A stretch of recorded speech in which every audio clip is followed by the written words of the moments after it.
Hello everyone. सो ये हमारी read previous year paper solving की क्लास है और आज की क्लास में हम जो 2017 में रीड लेवल 1 का एग्ज़ाम हुआ था उसकी फर्स्ट लैंग्वेज हिंदी के क्वेश्चंस को सॉल्व करने वाले हैं। हिंदी के 30 क्वेश्चन पूछे जाते हैं और आज की वीडियो में हम उन सभी क्वेश्चंस को सॉल्व करेंगे। ये जो क्लासेस हैं वो हम रीड 2025 में जो एग्ज़ाम होने वाला है उसकी प्रिपरेशन करने के लिए चला रहे हैं। सो आप लोग भी इन वीडियो के थ्रू अपनी प्रिपरेशन को देख सकते हैं कि आपकी प्रिपरेशन कैसी चल रही है और रीड में पहले किस तरीके के एग्ज़ाम के क्वेश्चन आए हुए हैं। और जो मैं इस वीडियो में आपको आंसर बताऊंगी वो ऑफिशियल आंसर की के थ्रू हैं, तो आप निश्चिंत होकर इस वीडियो को देख सकते हैं। पहला क्वेश्चन देखिए, वह कितना सुंदर दृश्य है वाक्य का प्रकार है संदेहवाचक, विस्मयादिबोधक, संकेतार्थक या फिर प्रश्नवाचक। देखिए यहाँ पे किस प्रकार के चिन्ह का उपयोग हुआ है, एक्सक्लेमेटरी सिंबल का उपयोग हुआ है, जिसे हम हिंदी में क्या कहते हैं, विस्मयादिबोधक। नेक्स्ट क्वेश्चन है, फल को खूब पका होना चाहिए वाक्य में अशुद्धि है वचन संबंधी, पदक्रम संबंधी, कारक संबंधी या लिंग संबंधी। तो यहाँ पे कारक से संबंधित अशुद्धि है इस वाक्य में। मुहावरों के प्रयोग से बने वाक्यों में से सही विकल्प चुनिए। आपको सही विकल्प बताना है। देखिए मुहावरे क्या है, राम तो अपनी अक्ल का दुश्मन है। नेक्स्ट है, उसकी मेहनत पर पानी गिर गया। पानी गिर गया नहीं होता है, पानी फिर गया होता है। नेक्स्ट है, यह अपनी माँ की आँख का चांद है। आँख का चांद नहीं, आँख का तारा होता है। तेरी शरारत से मेरी सांस में दम आ गया। सांस में दम नहीं, नाक में दम हो गया। तो इसका राइट आंसर है ऑप्शन नंबर ए, राम तो अपनी अक्ल का दुश्मन है।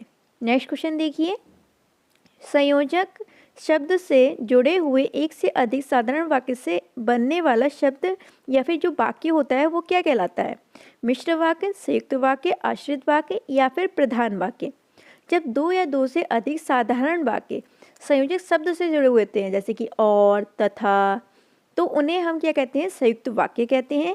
इसमें जो दोनों वाक्य होते हैं उनका अपना अपना अलग अलग अर्थ भी होता है, वो एक दूसरे पर डिपेंडेंट नहीं होते हैं, तो इन्हें हम क्या कहते हैं, संयुक्त वाक्य कहते हैं।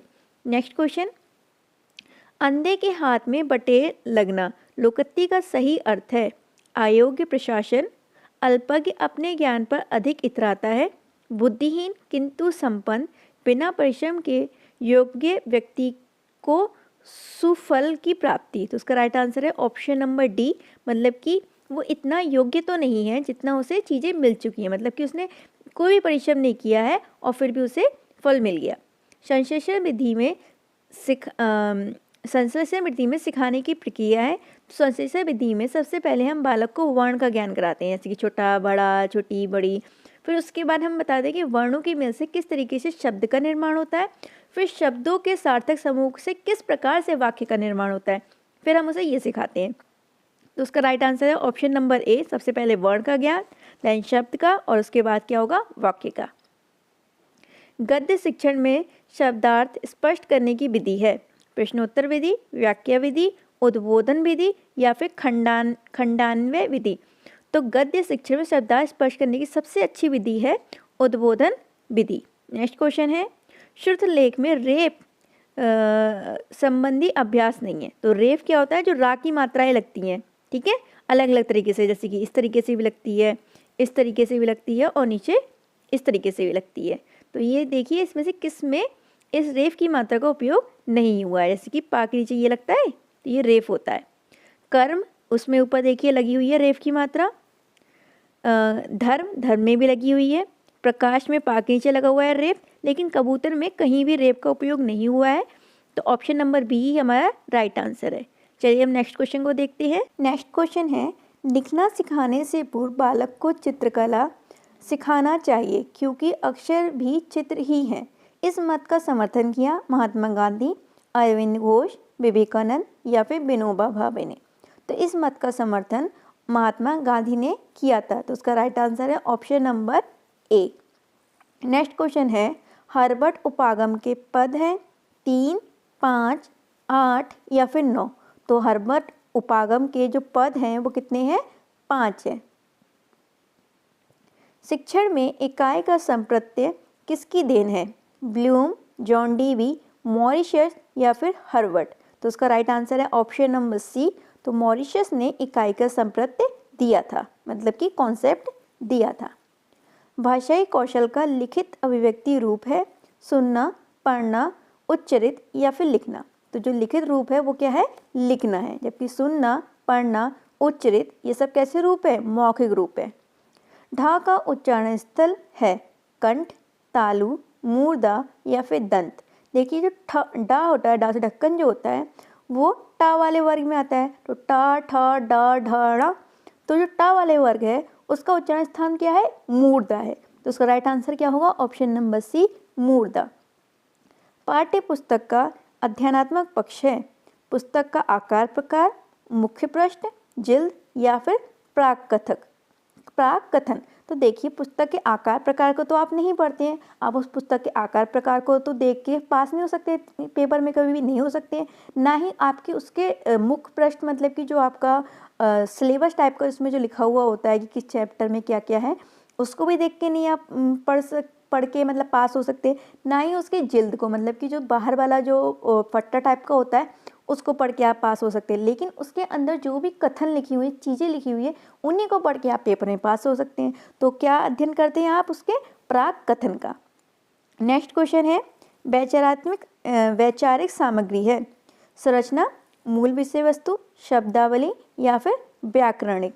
तो वैचारिक सामग्री क्या है, हमारी जो मूल विषय वस्तु होती है उसी की हम ऊपर हम क्या करते हैं, अपने विचार करते हैं। दृश्य श्रव्य साधन है। दृश्य श्रव्य साधन उन साधनों को कहते हैं जिसे हम सुन भी सकते हैं और साथ ही साथ देख भी सकते हैं। तो देखिए कौन सा है इसमें से, चलचित्र, चित्र, चित्र विस्तारक या फिर रेखा चित्र। तो जो चलचित्र होता है वो दृश्य और श्रव्य दोनों प्रकार का साधन है, मतलब कि इसे हम ड्रामे कहते हैं, इसे जो हम टीवीज में देखते हैं वो सब। जबकि चित्र, चित्र विस्तारक और रेखा चित्र ये कैसे केवल और केवल दृश्य साधन है। नाटक का संबंध किस ज्ञानेंद्रिय से है, मुख से, कान से, कान व आँख से और या फिर केवल और केवल आँख से। तो जो नाटक होते हैं उनको हम देखते भी हैं, साथ ही साथ हम सुनते भी हैं कि वो क्या डायलॉग बोल रहे हैं। तो कान का भी उपयोग हो रहा है और देखने के लिए हमारी आँखों का भी उपयोग हो रहा है। तो उसका राइट आंसर है ऑप्शन नंबर सी, कान और आँख से। नेक्स्ट क्वेश्चन है सत्र की समाप्ति पर प्रयुक्त मूल्यांकन है नियोजनात्मक मूल्यांकन, निर्माणात्मक मूल्यांकन, निदानात्मक मूल्यांकन या फिर संकलनात्मक मूल्यांकन। जब हमारे सत्र की समाप्ति हो जाती है तो हम हर एक चीज़ का संकलन करते हैं बच्चे की कि किसने इसने इस फील्ड में कितना सीखा, इसने इस फील्ड में कितना सीखा। तो हम क्या कर रहे हैं, संकलन कर रहे हैं। तो उसका राइट आंसर है ऑप्शन नंबर डी, संकलनात्मक मूल्यांकन। नेक्स्ट क्वेश्चन, ब्लूप्रिंट ढांचा तैयार करने में उपयोगी नहीं है शिक्षक निर्मित सामग्री, शिक्षण के लक्ष्य, पाठ्यपुस्तक के प्रकरण, प्रश्नों के प्रकार।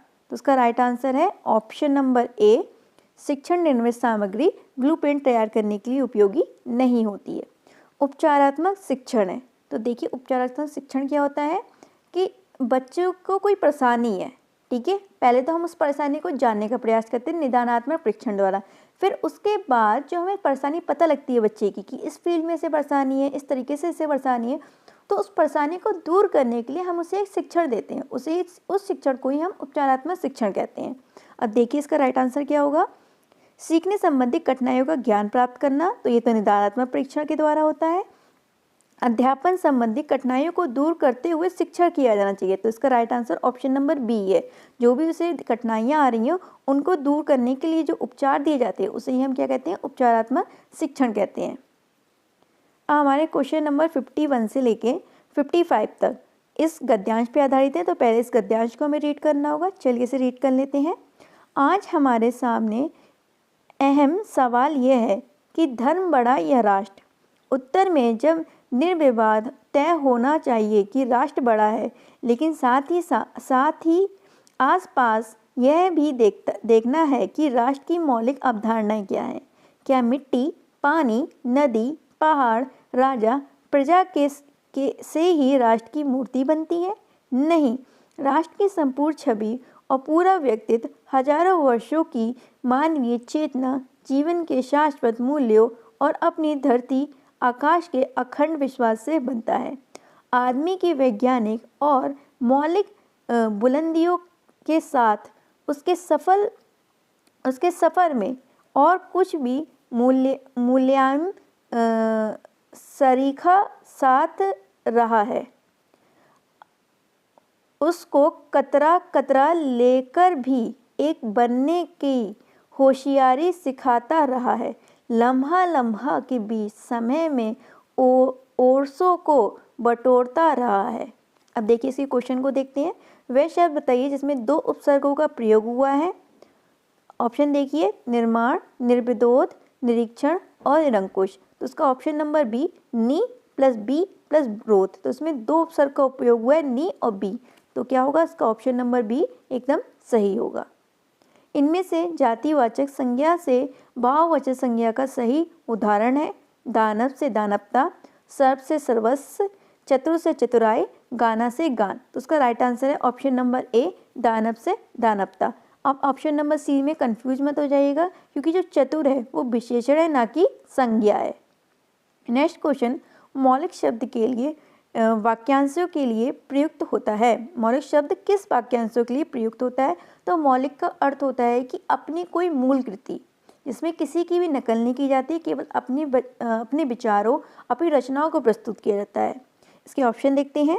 मूल से निकालकर बनाया हुआ, मूल जो किसी की नकल ना हो, मूल में विश्वास करना, मूल की स्थापना।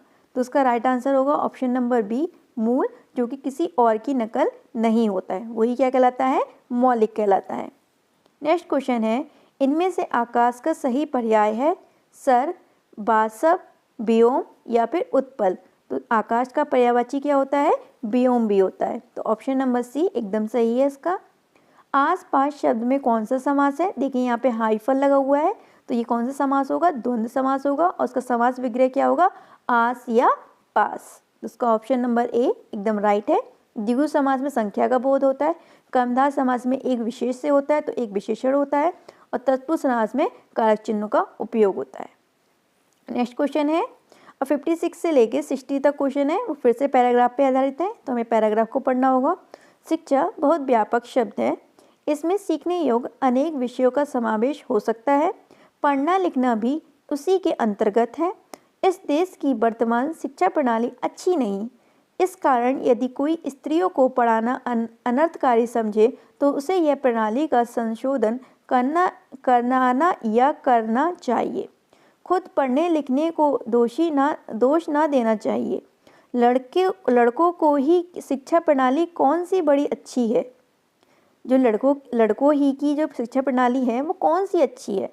प्रणाली बुरी होने के कारण क्या किसी ने यह राय दी कि सारे स्कूल और कॉलेज बंद कर दिए जाएं?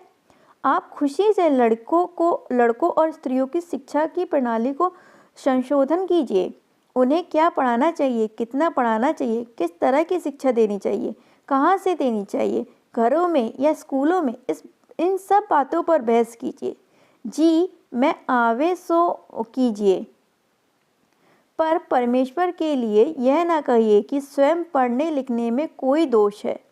वह अनर्थक है, वह अभिमान का उत्पादक है, वह गृह सुख का नाश करने वाला है। ऐसा कहना सोलहों आने मिथ्या है। अब इस क्वेश्चन को देखते हैं। अनर्थकारी शब्द का क्या अभिप्राय है? अनर्थकारी मतलब कोई चीज़ बुरी करने वाला, विपरीत अर्थ रखने वाला, उसे तो हम विलोम कहते हैं। अमैद्रिक अर्थ वाला नहीं, विशेष अर्थ रखने वाला ये भी नहीं होगा। अनिष्ट करने वाला मतलब कि जो कुछ बुरा कर रहा है उसे हम क्या कहते हैं, अनर्थकारी। इसमें से कौन सा शब्द पुल्लिंग के रूप में प्रयुक्त हुआ है? आप देखिए, मैंने आपको पहले ही बताया है कि पुल्लिंग और स्त्रीलिंग शब्दों को कैसे पहचानेंगे। उन शब्दों को हम संज्ञा के स्थान पर रखेंगे और देखेंगे कि कौन सी क्रिया का उपयोग हो रहा है। क्रिया स्त्रीलिंग की है या पुल्लिंग की है, जिस प्रकार की क्रिया होगी उसी प्रकार का वो सेंटेंस होगा। शिक्षा चल रही है मतलब कि स्त्रीलिंग है। अच्छी लड़की है, अच्छी लड़का कभी नहीं होता है तो ये भी स्त्रीलिंग है। बहस हो रही है क्रिया आई, ना कि रहा है आई, तो ये भी स्त्रीलिंग है। अभिमान मत करो, अभिमान कर रहा है, तो मतलब कि ऑप्शन नंबर डी इसका सही है। यहाँ पे पुल्लिंग वाली क्रिया का उपयोग हुआ है, तो डी जो है वो एक पुल्लिंग शब्द है। नेक्स्ट क्वेश्चन है, निम्नलिखित में कौन सा युग्म सही विकल्प है? गौ से गायें, गृह से गृह, स्कूल से स्कूले, अनेक से अनेकों। तो ये जो क्वेश्चन है नंबर 58 है, इसका राइट आंसर ऑप्शन नंबर ए और ऑप्शन नंबर सी दोनों था और बोर्ड ने इन दोनों पे राइट मतलब कि बच्चों को मार्क्स दिए थे। नेक्स्ट क्वेश्चन है, अध्यापन कक्षा में पढ़ा रहा होगा, वाक्य में कौन सा काल है? संभाव्य भविष्यकाल, संभाव्य भविष्यकाल, सामान्य भूत या आसन्न भूत। तो यहाँ पे क्या कौन सा काल है? ये एक बोनस क्वेश्चन था, इसका भी राइट आंसर नहीं था। मतलब बोनस क्वेश्चन था, मतलब सबको को आंसर मिले थे, नंबर मिले थे। प्रणाली शब्द का सही अर्थ है परंपरा, राय, पद्धति या फिर विधान। तो इसका option number A, option number C दोनों ही करेक्ट हैं, दोनों पे ही बच्चों को नंबर मिले थे। सो ये हमारे 30 क्वेश्चन यहाँ पे कंप्लीट होते हैं।